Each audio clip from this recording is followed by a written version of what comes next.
Now you're talking to me, baby. That I like, okay? Keep it coming, baby.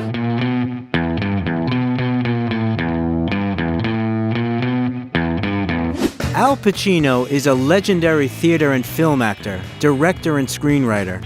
He is called one of the most famous actors of our time. The roles he embodied on the screen became iconic, and his name is a household name.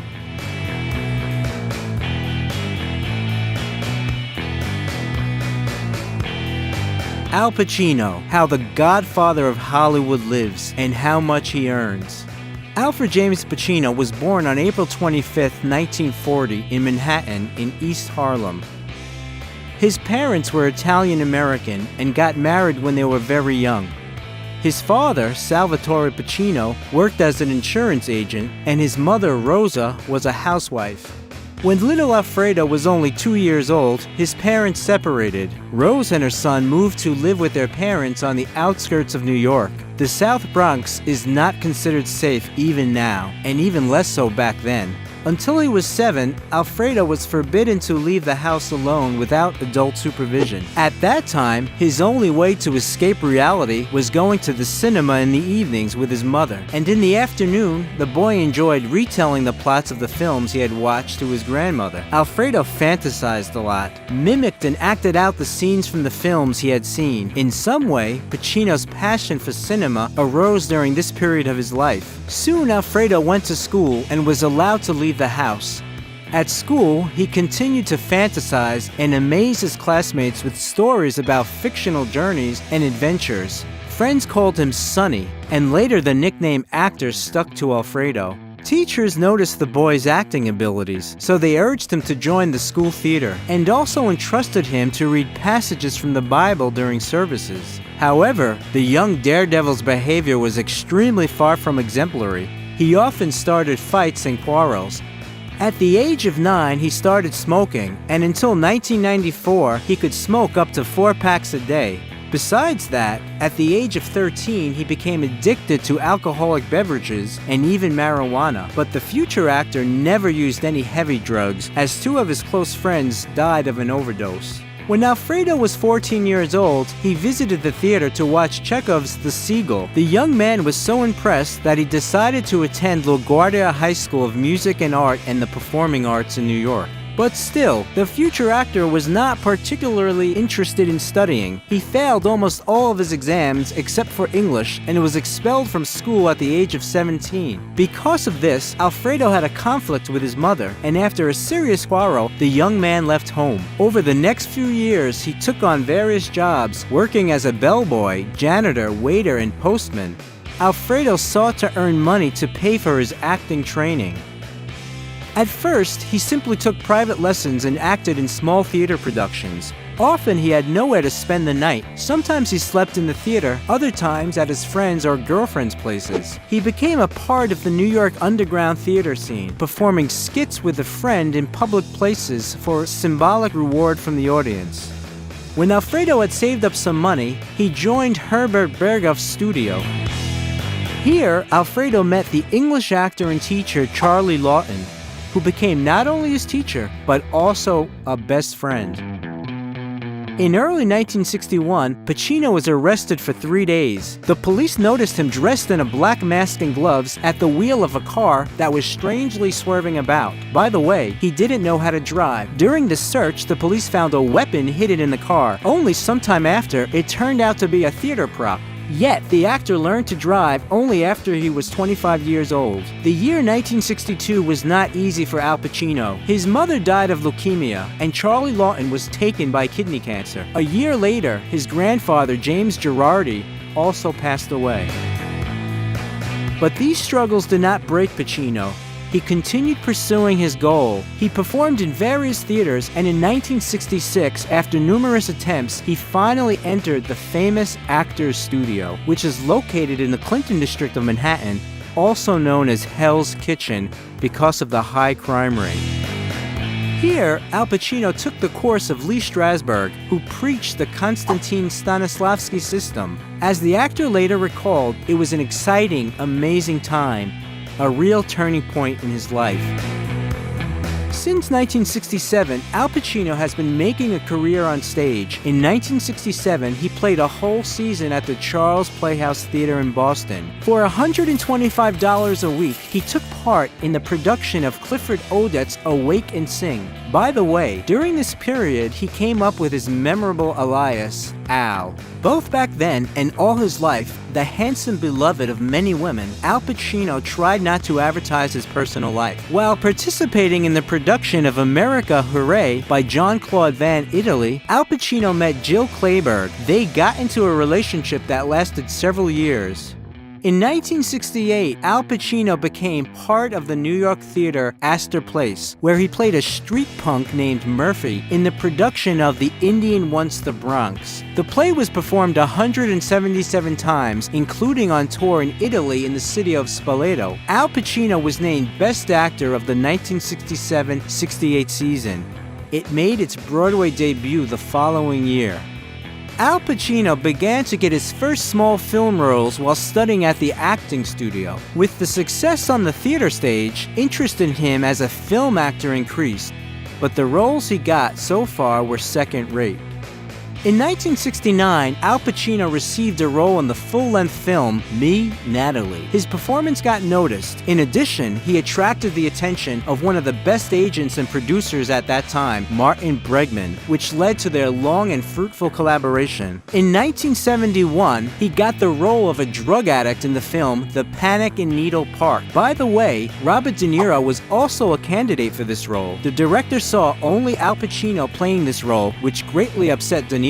At the same time, Francis Ford Coppola noticed Pacino and offered him the role of Michael Corleone in the film The Godfather. What's the matter? What's bothering you? I'll handle it. I told you I can handle it. I'll handle it. The film was based on the novel of the same name by Mario Puzo. The producers were shocked by the director's choice. Coppola turned down many famous actors, including Robert De Niro, opting for Pacino. Rumor has it that Robert De Niro still can't forgive the director for this choice. The producers considered the actor too short for this role. When reviewing the footage, they constantly asked the director the same question: when will he finally start acting?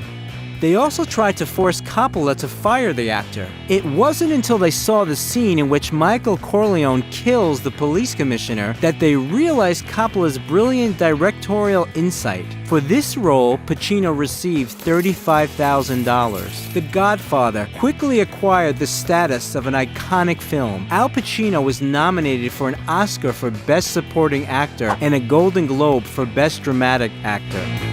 On the set of The Godfather, Al Pacino met Diane Keaton. By that time, his previous relationship had already ended, and the young actor plunged headfirst into a new one. But after 2 years, the couple broke up. In 1973, Al Pacino played in the film Scarecrow. Frank, what the hell's up? I'm out here now. It's 5 hours. I don't know. I don't know what he said. Well, you talk to him. Well, wait a minute, I'll get him on the wire. Hold on there. He and the actor Gene Hackman, in order to get used to the role, pretended to be tramps and hitchhiked all over California. In the same year, Pacino took part in the film Serpico. Frank, how was I supposed to recognize you? You stupid fuck. Frank, I didn't know you. You didn't know me! You fire without looking? You fire without a warning, without a fucking brain in your head? Oh, shit. The film is based on real events and tells the story of police officer Frank Serpico, who opposed the system and wanted to expose the corruption of his colleagues. The funny thing is that Pacino got so used to the role that one time returning home from filming, he fined a driver for speeding. By the way, the film was shot in reverse chronological order. First, they filmed the scenes where Pacino's character had long hair and a beard, which gradually gets shorter and shorter. This was done to achieve authenticity in the character's image.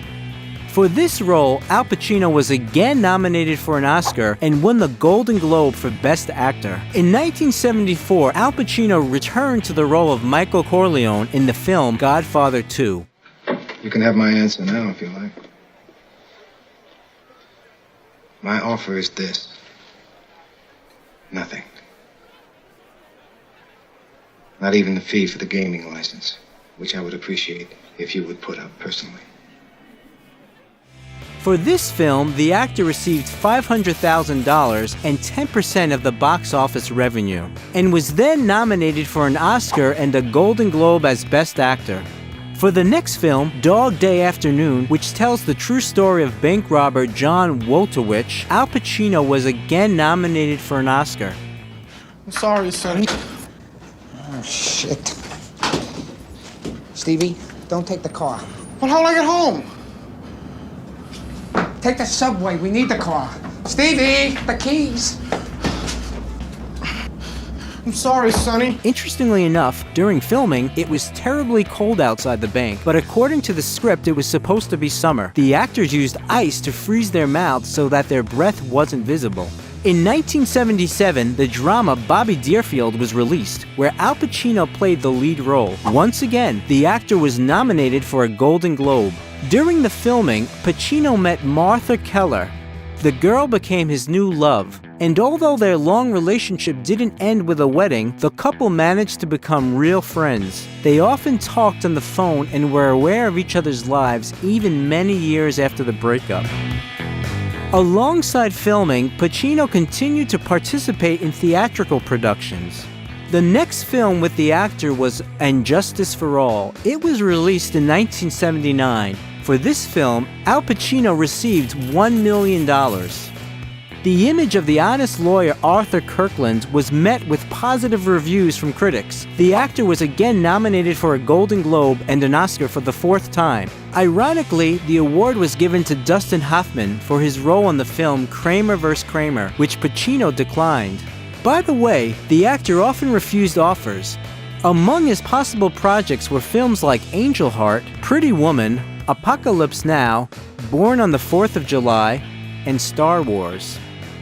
However, in the 80s, Al Pacino's career suffered a decline. Several not-so-successful films followed. In 1980, the film Cruising was released, which tells the story about a police officer who works undercover among New York homosexuals. In order to most reliably show the world of gay masochists, director William Friedkin and Al Pacino visited gay bars in New York. In general, the filming was accompanied by protests from underrepresented communities, and the film itself incurred the wrath of said communities. His next film, the comedy Author, was also heavily criticized. In 1983, Al Pacino played his iconic role of the Cuban drug lord Tony Montana in the film Scarface. You want to flick this? Okay. I'll play with you. Come on. Okay. Do you want to play rough? Okay. Uno. Say hello to my little friend! This film wasn't received well by critics, but the audience loved it. The story of becoming the drug lord of a cocaine empire brought in $45 million at the box office. Al Pacino was once again nominated for a Golden Globe. By the way, Al Pacino's partner in the film was Michelle Pfeiffer, who was considered a sex icon of the 1980s.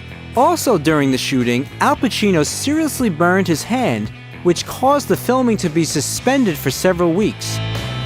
During one of the final scenes, the actor grabbed the barrel of a machine gun. Of course, the cartridges were blank, but the barrel was very hot. Later, Al Pacino admitted that this role became the main one in his life. In 1985, the film Revolution was released. It was coldly received by critics and failed at the box office. The producers blamed the failure on the actor, who was even nominated for a Golden Raspberry. After that, Al Pacino disappeared from the world of cinema for a long 4 years. The actor plunged into the depths of depression and started abusing alcohol. As Al Pacino later admitted, the decision to take a break in his career wasn't planned. He was dissatisfied with several of his works and decided to return to the theater. On October 16, 1989, the avid bachelor Al Pacino fathered a daughter named Julia Maria. The girl's mother was Ian Tarrant, a teacher of acting courses. Their relationship ended sometime after their daughter's birth.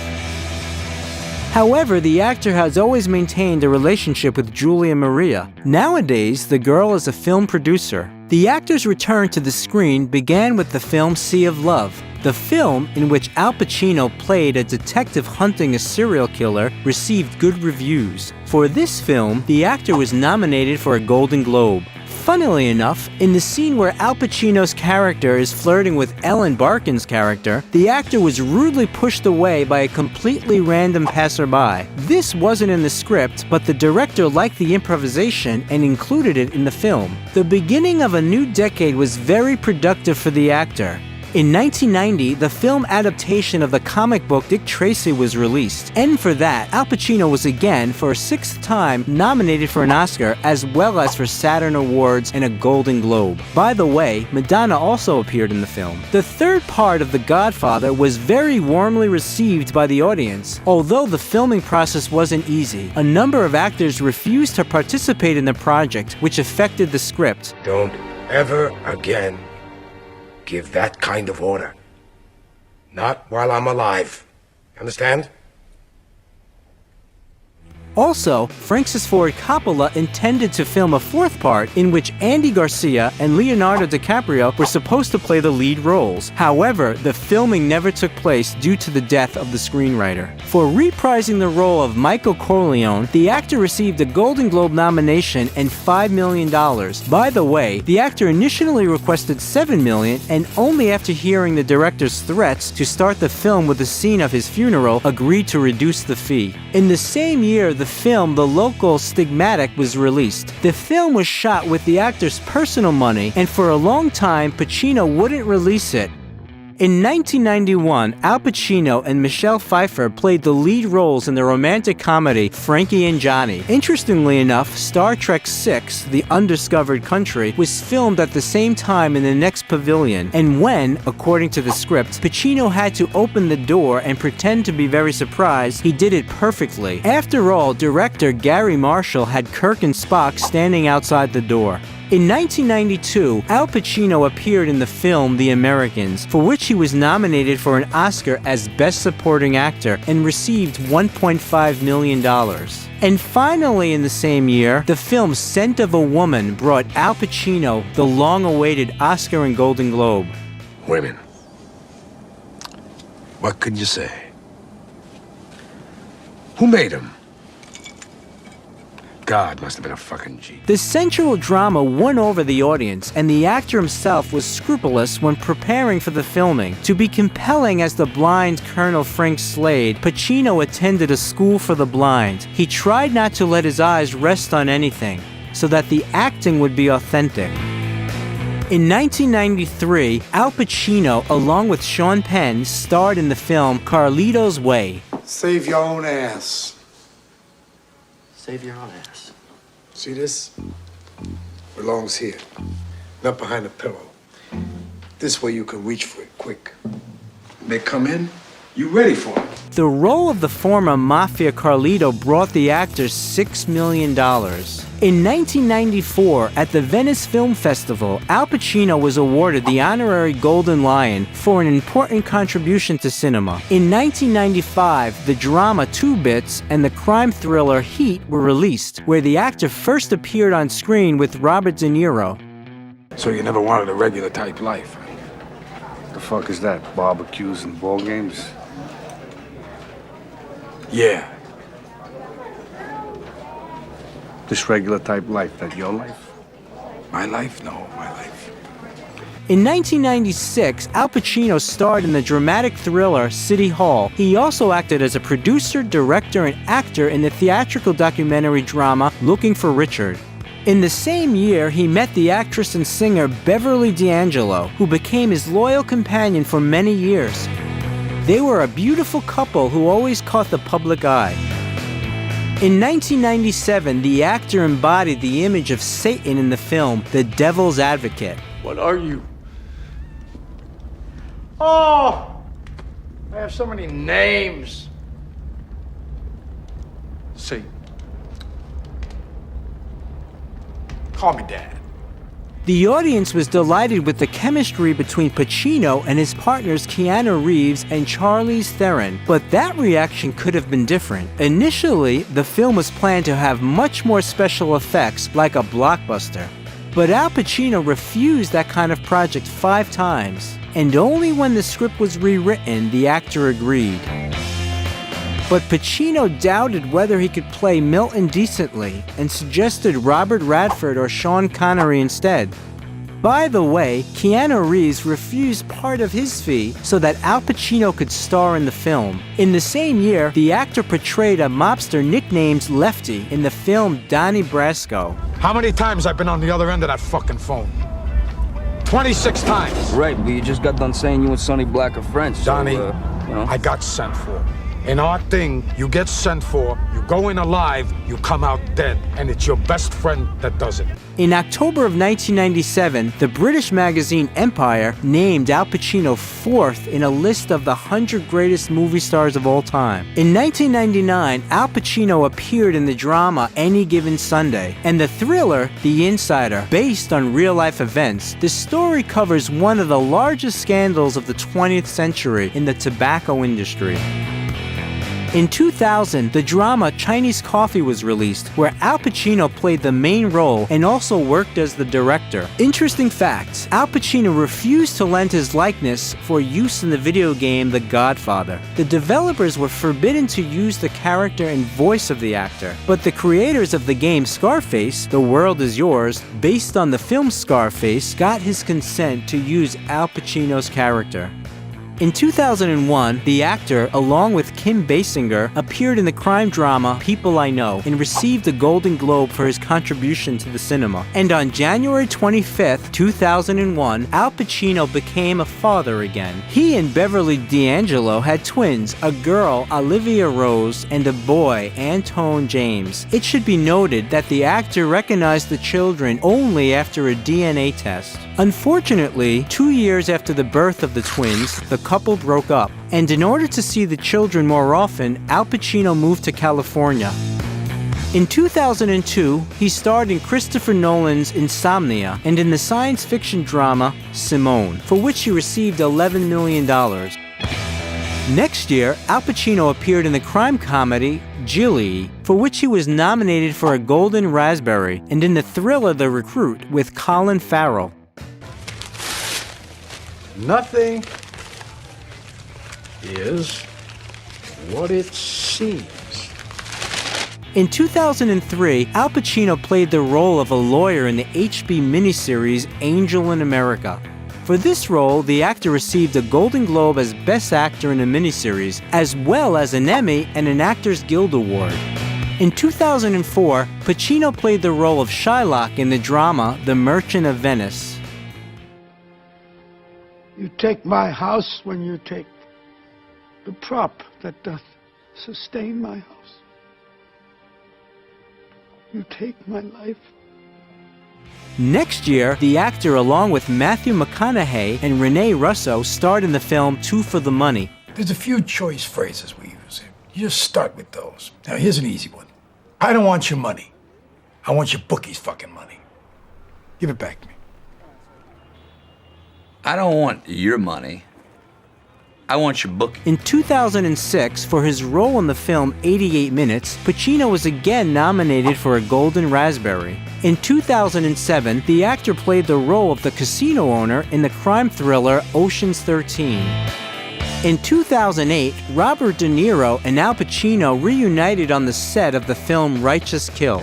In 2010, the actor took part in the filming of the TV movie You Don't Know Jack. The film is based on real events. Al Pacino played the role of the Dr. Jack Kevorkian, a well-known pathologist who practices euthanasia. This role again earned the actor a Golden Globe, an Emmy, and an Actors Guild Award. In 2011, Al Pacino starred in the comedy Jack and Jill, for which he received a Golden Raspberry, and the thriller The Son of No One, in which he replaced Robert De Niro.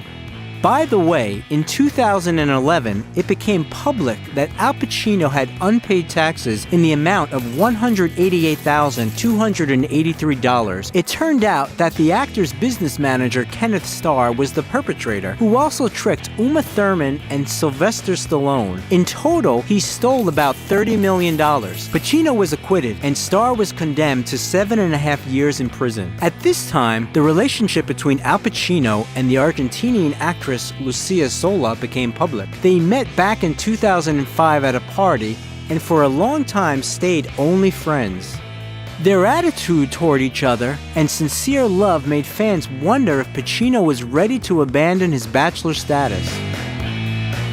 In the following years, the crime comedy Stand Up Guys, the film Phil Spector, the dramas Salome, The Humbling, Manglehorn, and Second Chance were released. In the 2015 film Misconduct, Al Pacino for the first time worked together with Anthony Hopkins. Unfortunately, the film still failed at the box office. In 2017, the thriller The Gallows and the biographical drama The Pirates of Somalia were released. Al Pacino was also undergoing changes in his personal life. He broke up with Lucilla. By the way, her daughter Camila is still on good terms with Pacino and perceives him as a father, even after he parted with her mother. Now the girl is dating Leonardo DiCaprio. However, the legendary actor does not lag behind his adopted daughter. He had an affair with Israeli actress, musician, and author of several books, Maytal Dohan. The couple weren't together for long. In early 2020, they broke up. In the 2019 film The Irishman, Al Pacino once again worked alongside Robert De Niro. Frank, you couldn't come by here too and tell me this? Well, I'm waiting there 40 minutes like a fucking moron. Jimmy, I'm sorry. I came as soon as I got here. You got in this morning? No. I got here this afternoon. Russell had business. By the way, to bring together Martin Scorsese, Robert De Niro, Al Pacino, and Joe Pesci, Netflix paid $105 million. For this role, Al Pacino was nominated for a Golden Globe and an Oscar for Best Supporting Actor, and he also received $20 million. In the same year, Quentin Tarantino's film Once Upon a Time in Hollywood was released, where Pacino played a cameo role. My pleasure, Mr. Schwartz. Call me Marvin. Marvin, you call me Rick. Rick? Oh, is that your son? My son? No, that's my stunt double, Cliff Booth, yeah. In 2020, the actor took part in the series Hunters, for which he received another nomination for a Golden Globe. By the way, during the broadcast of the award, which was held in an online format due to the pandemic, Al Pacino dozed off, which was captured on video. At the moment, the shooting of the thriller House of Gucci, which also involves Jared Leto and Lady Gaga, is underway. The drama Axis Sally is in post-production. Such films as King Lear and The Trap have been announced. The legendary Al Pacino and Benicio del Toro also plan to take part. Al Pacino's net worth is now $120 million. His income consists mainly of fees for participation in films. He also signed a contract with HBO for a salary of $10 million for each film. The actor has his own studio, Chow Productions. The first word of the name consists of two parts. Cha is the first part of the name of his friend and acting teacher Charles Lawton, who was his partner when they opened this company. And Al is the name of the actor himself. It is also known that Al Pacino starred in an ad for the Australian coffee brand Victoria Coffee. In the video, which lasts 30 seconds, the actor confesses his love for coffee and recommends this particular brand. Al Pacino currently lives in New York and Beverly Hills. In New York, the actor has a large house. Although it is not known what the actor's mansion looks like, Pacino recently decided to sell the guest house located nearby, putting the price at $3.3 million. The Snow White mansion occupies an area of 1,320 square feet. The rooms inside are designed in a rustic style. It is also known that for a long time the actor lived in an apartment in New York with a view of Central Park. The property is now for sale for $2.7 million. In California, the actor lives in a mansion that previously belonged to writer Jackie Collins. By the way, Pacino rents this house, and even after this house and the one next to it was sold for $30 million in 2016, Al Pacino remained a tenant. Al Pacino is not an average driver. For a long time, he drove a 1988 Lincoln Town Car, which he bought after filming one of his films. Now, for everyday driving, Al Pacino uses a Lexus LX, Range Rover Vogue, Rolls-Royce Phantom, Mercedes-Benz SLS, and Cadillac CTS. What do you think? If Al Pacino hadn't been in the role of the Godfather, would he be this successful? If you like this video, please leave a like and also subscribe to our channel so you don't miss any interesting videos.